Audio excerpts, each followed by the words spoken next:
Sith, which might seem like a good place to start, but from the very first accounts of recorded evil acts, which will make every Star Wars video that I make from this one on into a sort of sub-series of analyzing evil, and will eventually end with Darth Creighton as one Sith many videos from now. And when we get back to the point in time where the main series occurs, I'm going to remaster my videos on Darth Maul, Count Dooku, Darth Vader, and Palpatine, as I chose not to include Legends content in those videos, and I'd like to update them so I can include the information about their characters we receive in those stories in their episodes. However, I'm not going to upload a new Star Wars video every week, but depending on how well this video does, I might start making them monthly or bi-monthly, as there are dozens, if not hundreds of Star Wars characters to cover, and as I said before, I love Star Wars, and I know a lot of you do too, so it would be a lot of fun for all of us to delve deeper into the intricacies of all the evil present in this franchise, and the frequency of my coverage of this franchise will depend entirely on how interested you are in seeing more Star Wars content, so please let me know what you think about this idea down below.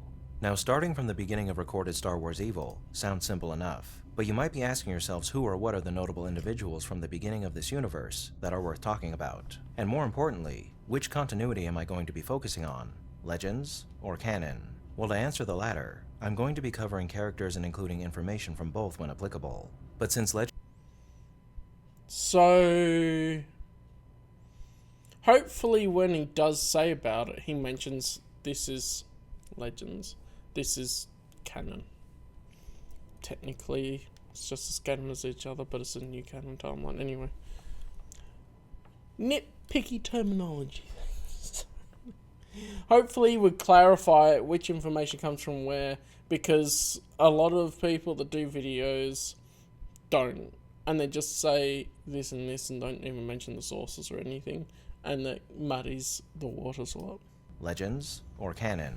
Well, to answer the latter, I'm going to be covering characters and including information from both when applicable. But since Legends continuity stretches much further back into the past than the current canon does, many of the initial videos in this sub-series are going to be centered around Legends stories and characters, though there is reportedly a Jedi origin film in the works, which will be fun to circle back to once it's released. As for the former question, I found two topics that would be appropriate to delve into first: a mysterious and ancient eldritch horror known as Nal, and the Rakata and their infinite empire. See, I told you, the Rakata. Now technically, the most ancient evil in the Star Wars universe is Abeloth, which means I should probably cover her first. But I've made a little rule for this series that will help keep things a bit more streamlined, and prevent me from having to jump back and forth between eras too much. And I'll clarify this when I read Fate of the Jedi, because I am not as familiar with her background firsthand. And that rule is that I'm going to go through the lore chronologically and cover each character, species, or entity when their main story occurs on the timeline. For example, even though Abeloth has been around... So he says that, but the Mnggal-Mnggal don't have a main story. They're mentioned in a source book. It's like the same as the Star Weird. They're mentioned in an RPG source book, so they don't have a main story as such. For several millennia, the story she appears in the most is the Fate of the Jedi series, which takes place between the years 43 and 44 BBY, so rather than starting hundreds of thousands of years before... What was that, sorry? ...has been around for several millennia, the story she appears in the most is the Fate of the Jedi series, which takes place between the years 43 and 44 BBY, so rather... I think you mean ABY, probably just a slip of the tongue. Let me check dates. The Ghost of Michael Jackson. So that means that she's actually not... the Ghost of Michael Jackson travelled to the past and went to a different galaxy because... shenanigans. Let me double check the dates. Oops. No, well, I'll put this here. I still have my thing. So 43...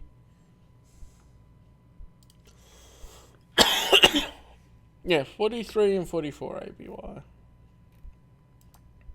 That's Fate of the Jedi. Cool. Just double checking. Rather than starting hundreds of thousands of years before that story, and then having to jump back to it, while also having to jump around to other stories for other information, I figured it would just be best that we go in order chronologically, and when we finally do get to Abeloth, we'll be able to use previous videos as sources of information to draw from when appropriate. The only exception to this rule is that when a character is featured prominently in 2 or more stories from different eras, I'll be covering both of those appearances in the same video. Canis Mur, anyone? For example, Exar Kun's story takes place around 3997 to 3996 BBY, but he also returns after his death at a temple in Yavin 4 in 11 ABY to harry Yeah, exactly. There's an image of him that he Skywalker could have and his used new earlier. Jedi Order. So in that case, instead of making 2 separate videos on Kun, I'll just cover both of those situations in one video. Now, as I said, this has been a long intro, and I thank you for sticking around for it, as without these clarifications, this little Star Wars endeavor I've cooked up could get quite messy. But now that we've got all the busy work out of the way, it's time that we start discussing some of the earliest evils that plague this universe. So what a the issue I would take is, because he's doing Legends and Canon, as he's called it, or Expanded Universe and New Canon, what order are you going to place things that are mixed canon? Because they don't particularly always work together, or some would take place at the same time as each other, or have conflicting stories, theoretically. Anyway. So without further ado, let's begin. Now, I know I said in the intro that I'd be covering both Mnggal-Mnggal and the Rakata in this video, but as you could probably tell from the thumbnail and the title, that's not happening. I wasn't really satisfied with how covering them together panned out, so I've decided to just cover Mnggal-Mnggal first, and make a separate video for the Rakata. And I'm interested to see why he places the Mnggal-Mnggal, however you pronounce it, first. I didn't really want to re-record the intro. Sorry for the confusion, everyone. Anyway, let's get started with the video. In the Star Wars universe, intelligent life has existed for far longer than you might expect. All life in this universe his voice doesn't have a lot of cadence to it, does it?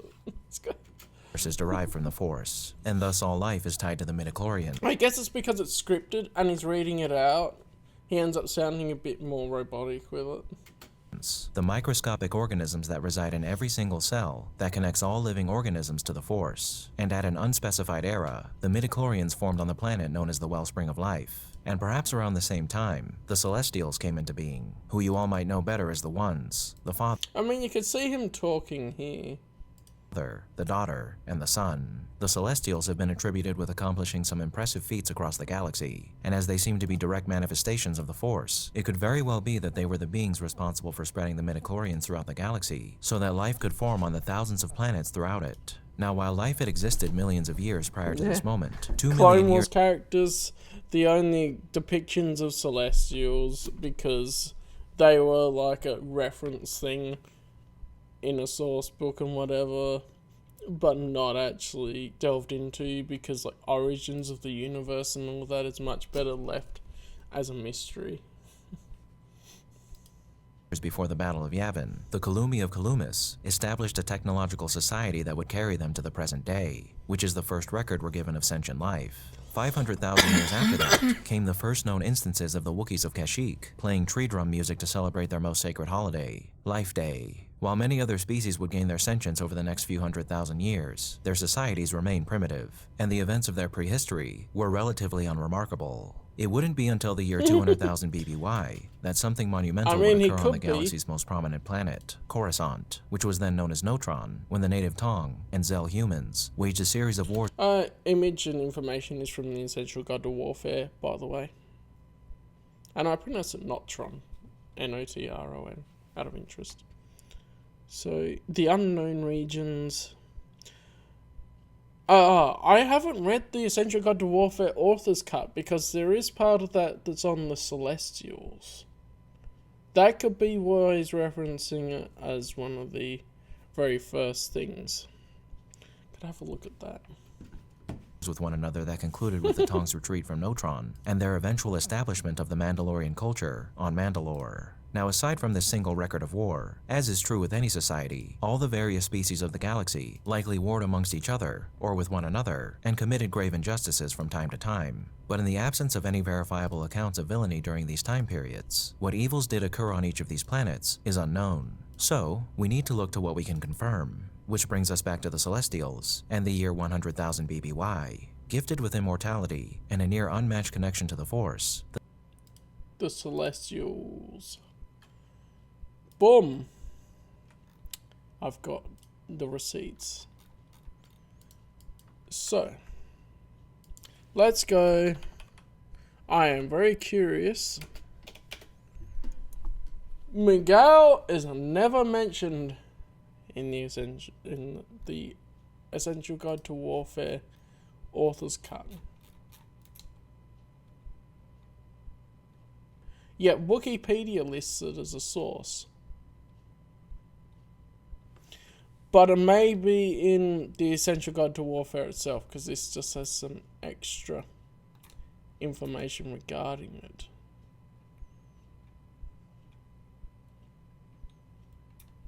However, Wikipedia lists the author's cut specifically. The Celestials began to directly intervene in galactic affairs by enslaving various species and using their labors to build fantastic technological marvels that allowed them to shape portions of the galaxy according to their will. The species that the Celestials enslaved were the Gree, the Qua, the Rakata, and the Killiks, the latter from whom much of the information... So, out of interest, the Qua image underneath me, not behind me, but underneath me, is from the Dawn of the Jedi series. He could have also picked an image of the Rakatans from Dawn of the Jedi, and then there's the Insecty Boy.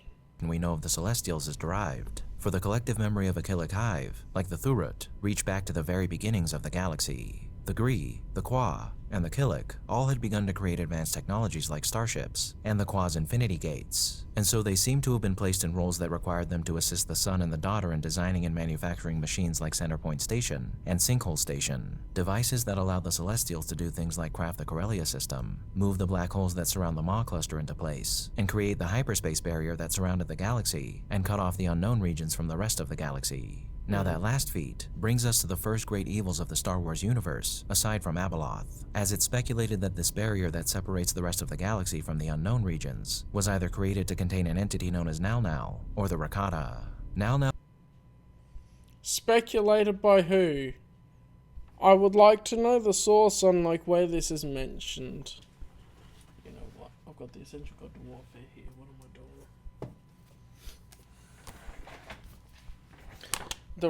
The Celestials part would be pretty... I think before the Republic 3.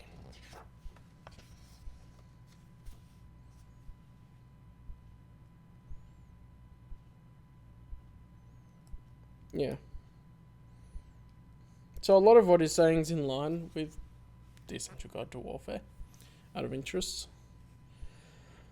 But...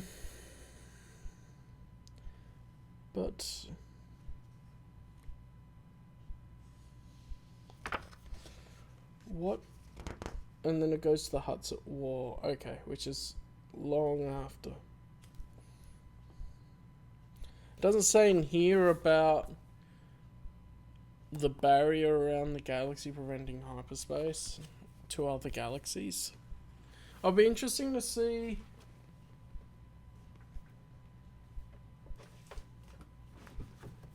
that's something I've never actually looked up.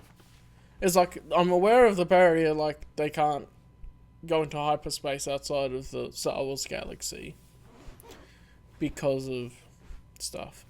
But I haven't really researched it to go, why does it exist type thing, and what's speculated to cause it, or whatever. But yes, the speculation from fans, I guess, would be it's either to keep something in, or to keep something out from outside coming in. Which the Yuzhan Vong, I think it's mentioned. I have a vague memory of someone mentioning, that was mentioned in the New Jedi Order series, of there was a weakness in that barrier, and that's how the Yuzhan Vong got through.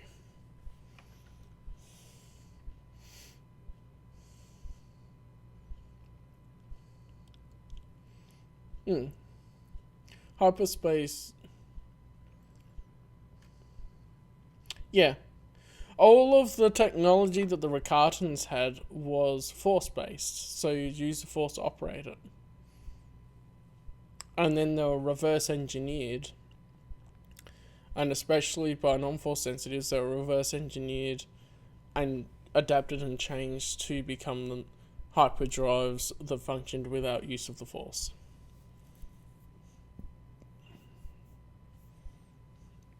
Yeah, it's a natural occurrence. Like hyperspace is like jumping into a different dimension.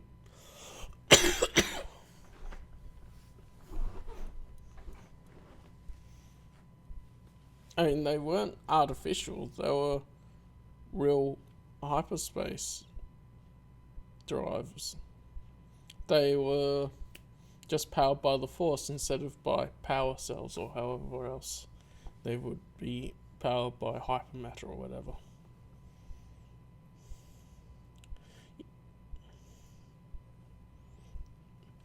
I guess it depends on your definition of artificial, because so much was reverse engineered from the cartons. I mean, my big theory is that, like, you see in Star Wars The Old Republic, how technology looks like it's pretty much the same as the original trilogy, or the prequel trilogy, especially with cloaking ships and stuff, that because they reverse engineered so much from the Rakatans, a huge event occurred in the galaxy that caused all of that type of technology to fail, and they had to reinvent the technology to be able to work afterwards. So it sort of set them back thousands of years of technology. But that's just a way of explaining how the technology sort of rises up and then it would dip and then come back up by the time of the original saga.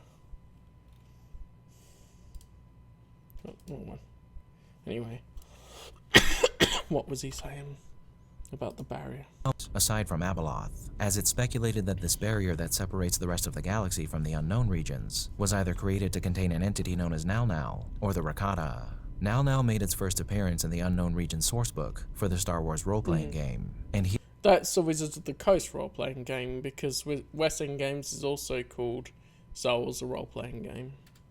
Here it's described as, well, sort of indescribable. Nal claims to have seen the Celestials and been present for their golden age, which means that it is perhaps hundreds of thousands, if not millions of years old. Okay, I gotta check that.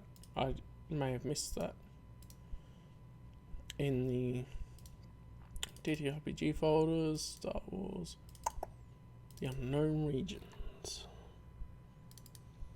Alright, let's double check this.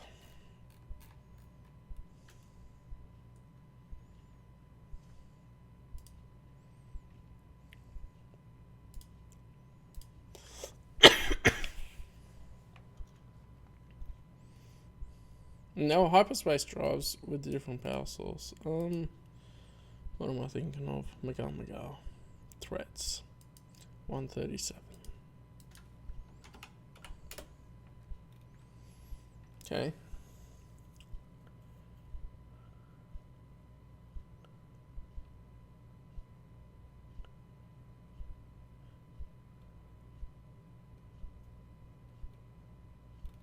So this doesn't give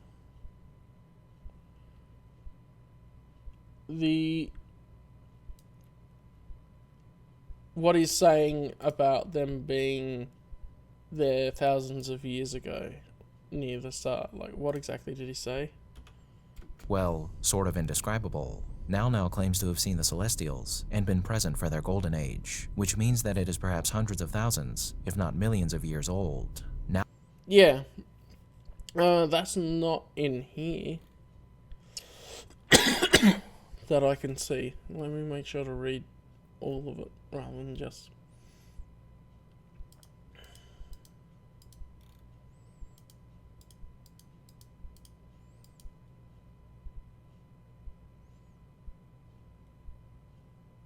it does say Mnggal-Mnggal tells tales of the Celestials, the Rakata, and Dawn of the Jedi, as well as the current plots of conquerors, the locations of lost wonders and answers to mysteries for tens and thousands of years. I'd missed a little detail. There we go. Make sure to read it properly. The veracity of this information is unclear.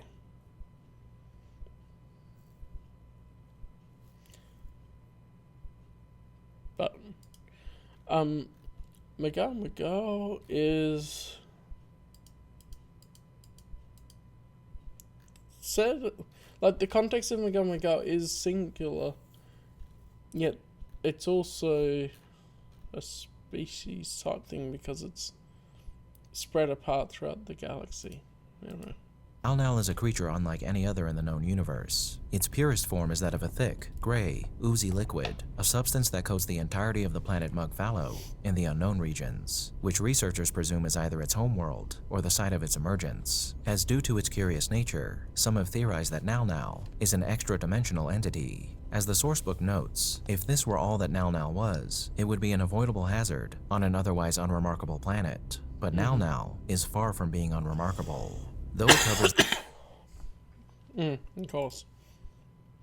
Yeah, so this is where the main information comes from, is that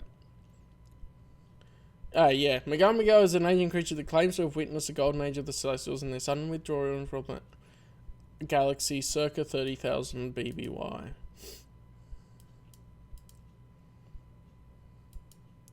That's interesting. Withdrawal from the galaxy, and then Clone Wars has to bring them in anyway.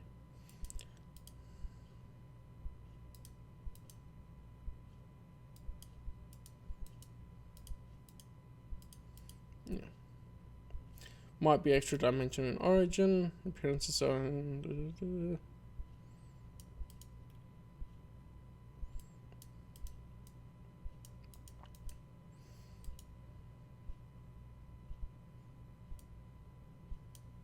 Yeah.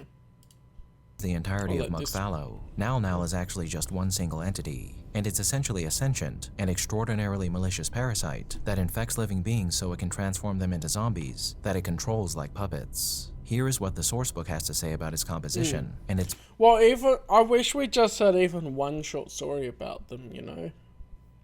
Because I'd never heard of them until you look at... Oh, someone mentioned it in a video, or someone mentioned it, and then I look in the source book and, oh, wow. They're things only in source books.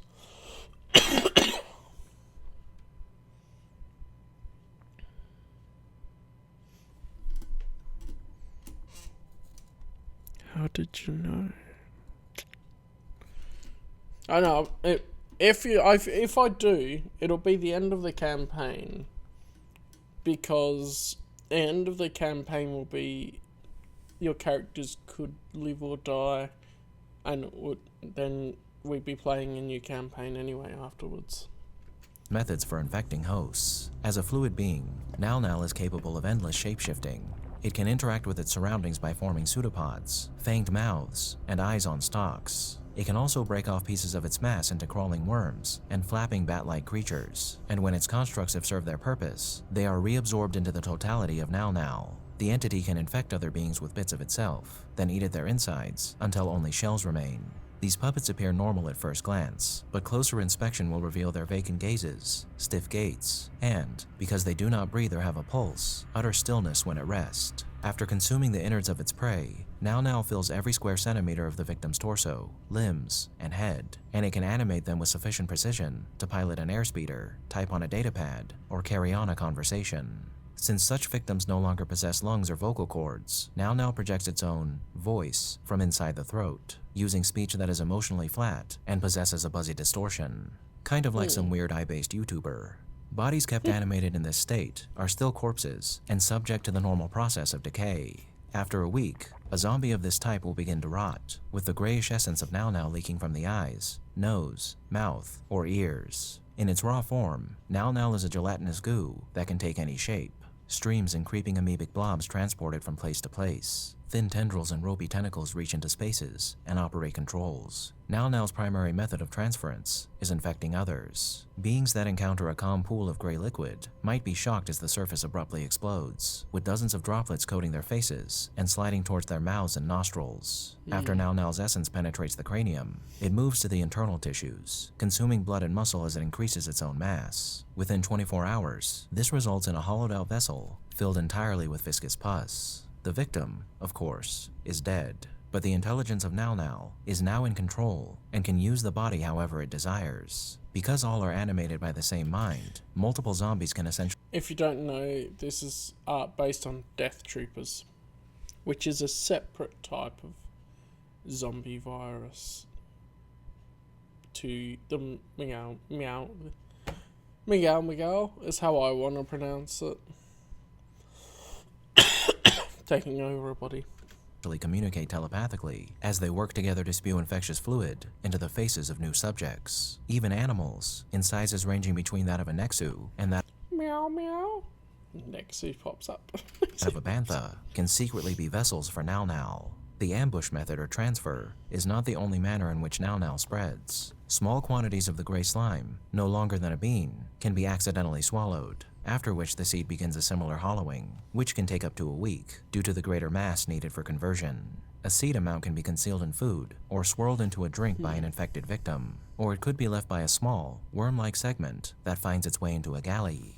Those who swallow a piece of Nal-Nal suffer extreme pain from the internal assault. Their strength and stamina plummet, and they register Nal-Nal's sinister intelligence, fully aware of what is happening to them. Any substance that induces vomiting can cause the victim to expel the Nal-Nal seed, but only within the first 12 hours after infection. The raw ooze of Nal-Nal is immune to edged and impact weapons, and blaster fire causes only minor damage. Killing a pool of Nal-Nal is best accomplished by widespread application of fire, acid, poison, or noxious chemicals.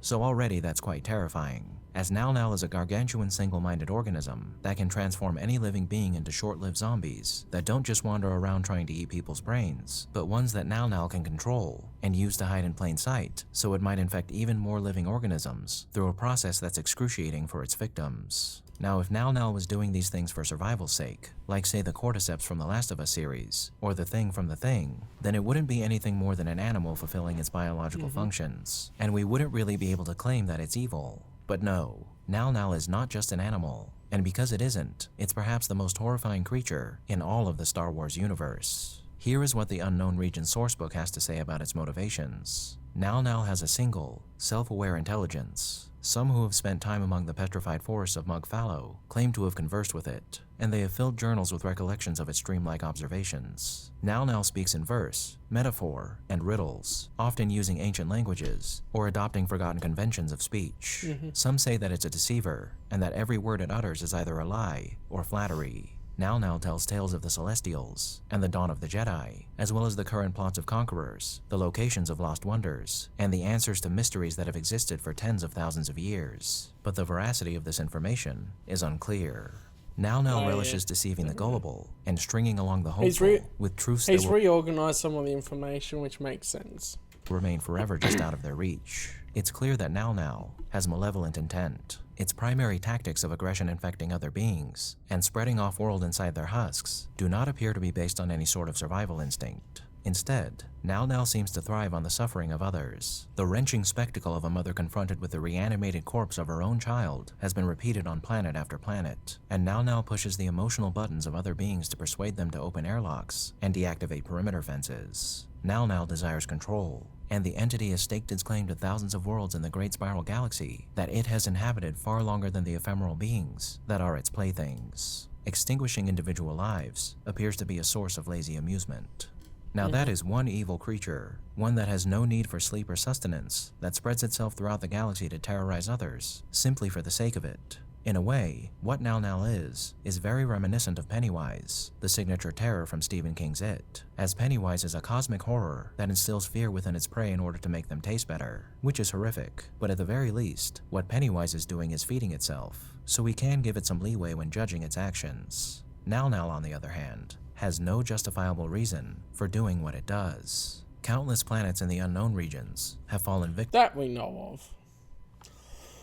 I mean, there's very little information. to Nal-Nal, and it's even been responsible for a few societal collapses over the long millennia that has plagued this plane. And above the dead world of Mngall that serves as Nal-Nal's brain, there lies hundreds of derelict starships from every era of the galaxy's history. Ships that were piloted to this world by Nal-Nal's puppets to serve as trophies taken from its many conquests, completing the picture of a massive and dismal graveyard that's haunted by one truly demented being. A world where the only life left standing are ancient petrified trees clawing at a rot-infested sky. It is a terror without purpose, a monster that only devours for amusement, and amusement alone. And the theory that Nal-Nal is an extra-dimensional entity perhaps explains why it chooses to do this. The sourcebook notes that Nal-Nal desires control, but I believe that control is second. That stupid cough. Anyway. I love that these sorts of things exist in the Star Wars universe. And there's so many people in the universe and the galaxy's so big that you don't hear about it at all. Except that one time. Which pretty much all of the information is in the Unknown Regions sourcebook anyway. To its true goal of entertaining itself in any way it can imagine.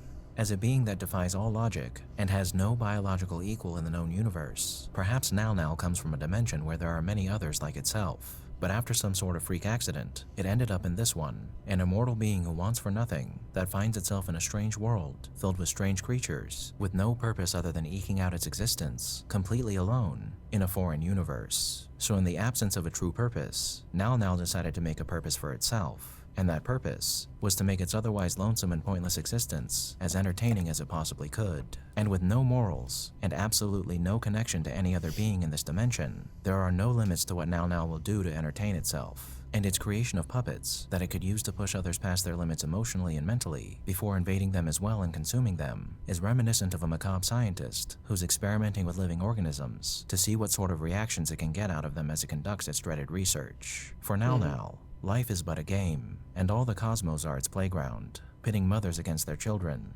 entire species against each other, and consuming everything in its path, until all that's left are barren worlds dominated by an ever-present gray ooze. As I said when we started talking about Mnggal-Mnggal, the threat of this monstrosity is so great that it's entirely possible that the most powerful entities to ever exist in this universe, the Celestials, altered the very fabric of space itself to keep it contained within the unknown regions.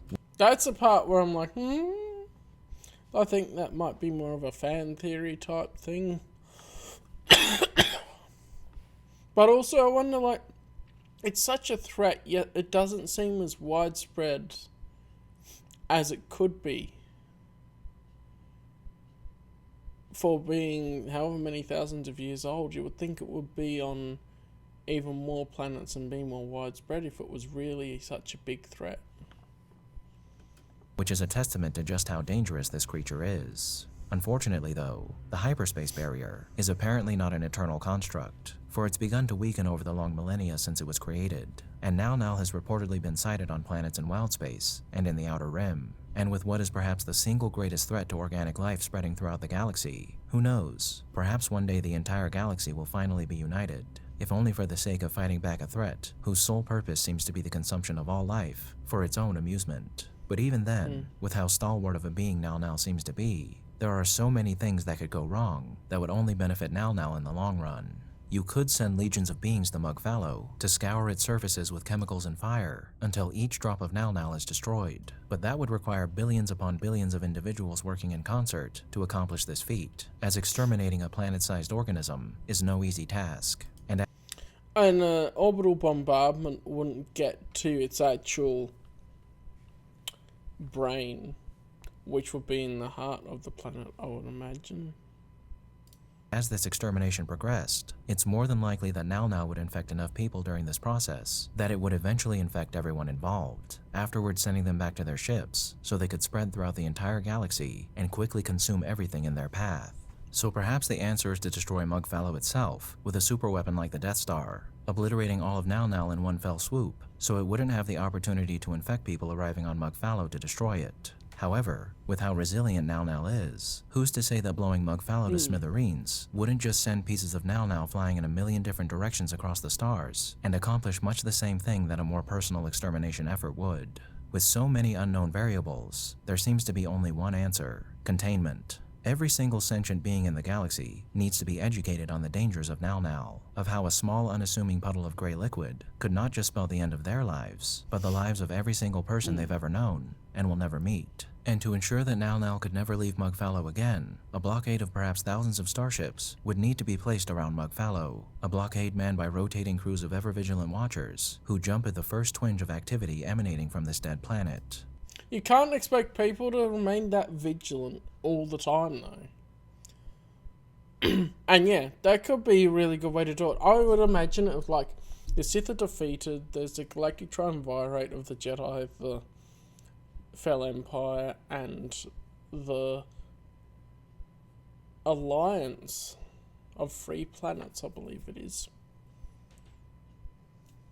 Off the top of my head. Nia Solo's story has potential to do more. Kay Skywalker is still around, he might be able to do more. Or it could. And it also seems like, I don't know if Kate Skywalker would have a child, because I don't remember if humans and Zeltrons can crossbreed. Off the top of my head, I'd say no, but I don't think there's a case of it.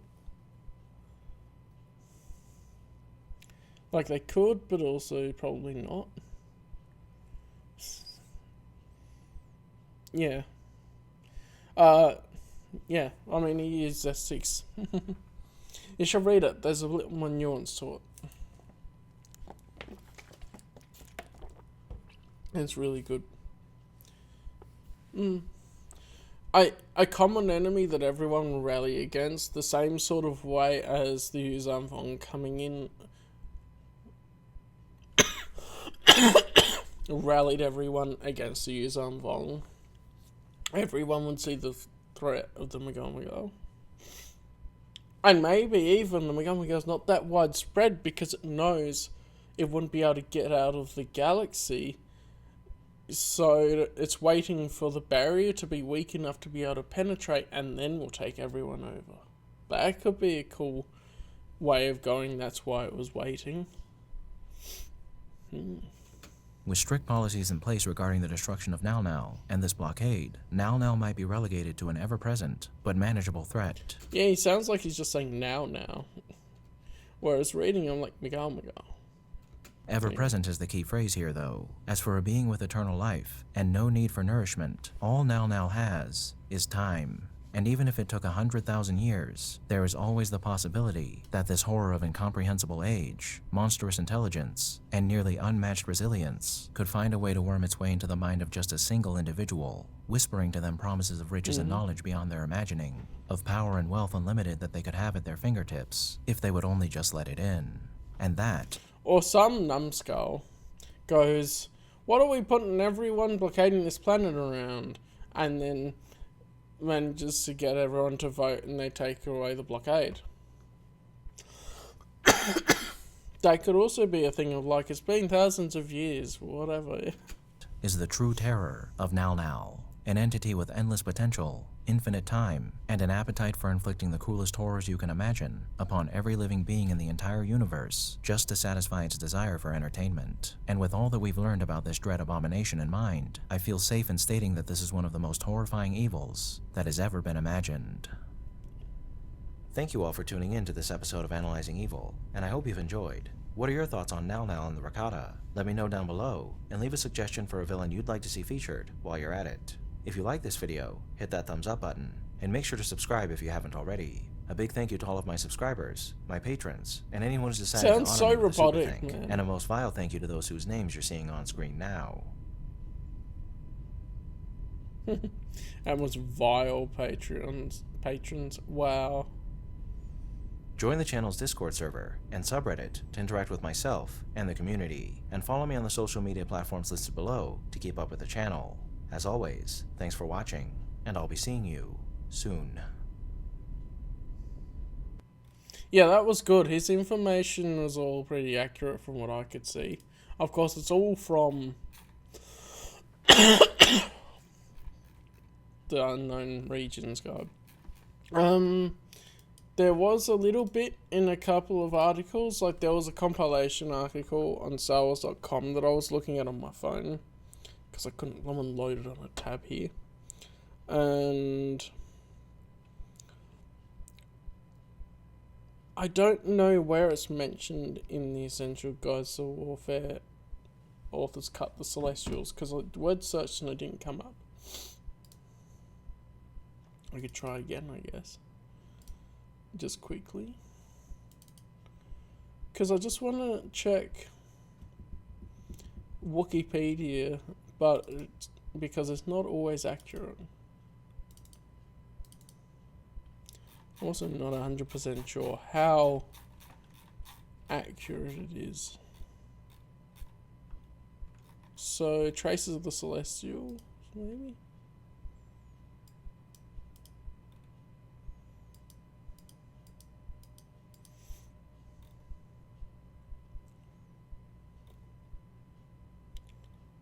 Maybe Mugfellow? No.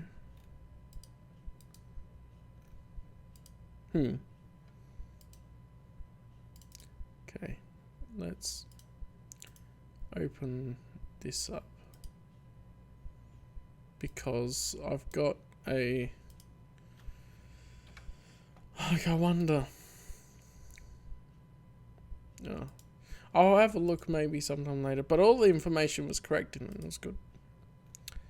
That was a good video, other than I felt like his presentation could have maybe had a little bit more cadence or his voice and be a bit more engaging.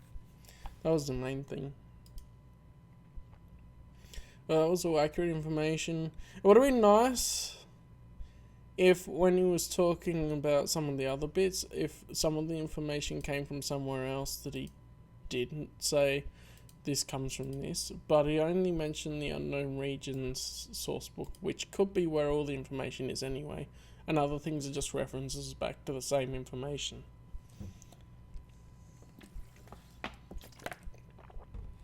Because in the actual Essential Guide to Warfare, there's not much there, and of course the whole browser wants to not connect to the internet, of course. So I have to restart it. I don't know why they're doing that.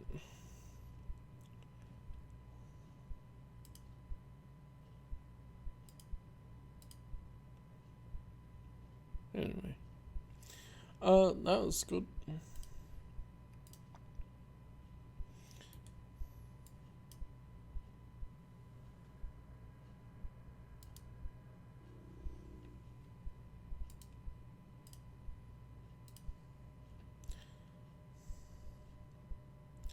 And yeah, if there's not much else.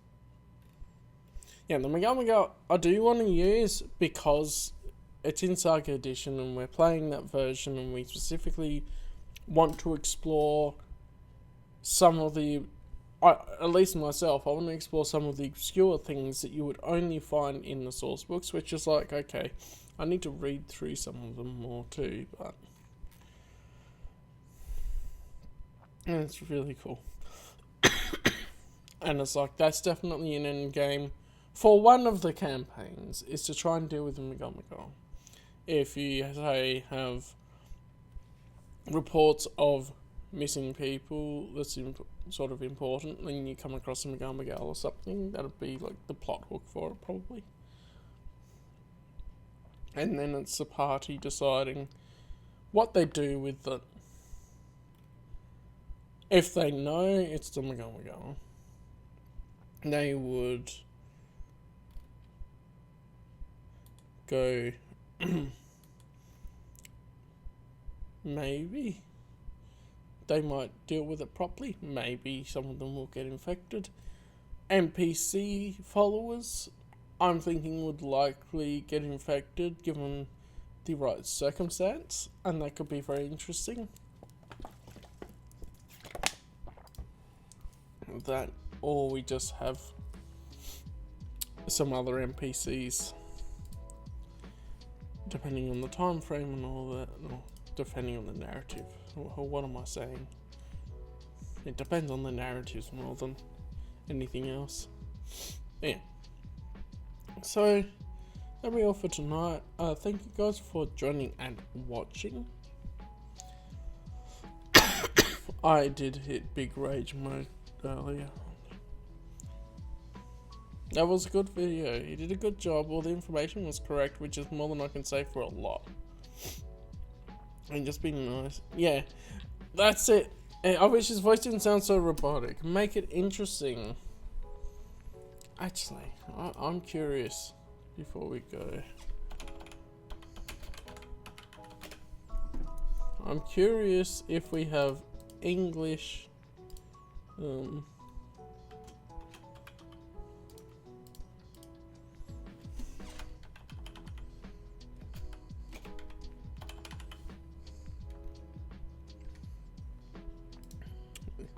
Let's see here.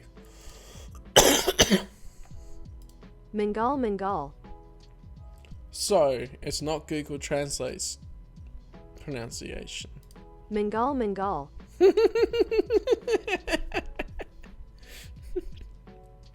That's so bad. Mnggal-Mnggal.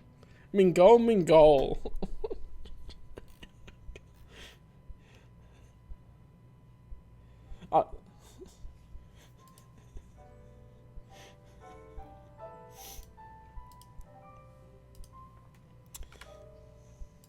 I mean, I'd say Mnggal-Mnggal. Mnggal-Mnggal. Mnggal.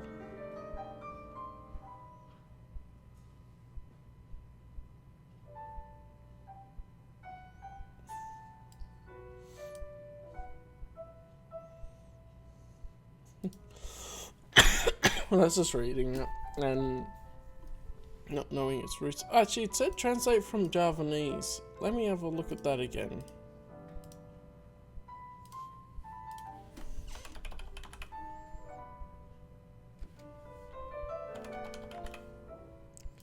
Ha!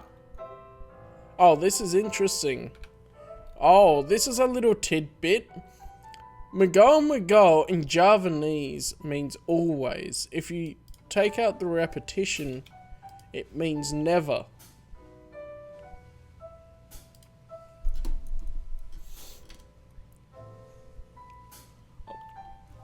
That's a cool name for it. Yeah. Never and always.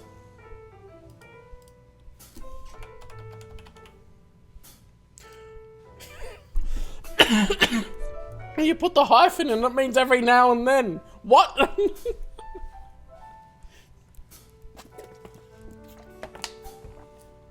Yeah, the Mnggal-Mnggal comes up every now and then.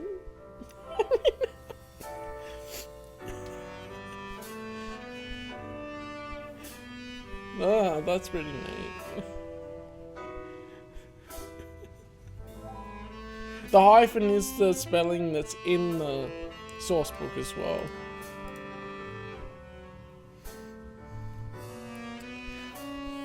The more you know. Who knew that it would be Javanese? I never would have expected that. I would think it's like a lot of the ones I look at are like Latin or Greek if I'm trying to think of names for things. Oh, and then when I translate it back, it's Sabin in Japanese. But hey, I'll take the Google Translate for now. Mnggal-Mnggal. I'd like that little tidbit of information.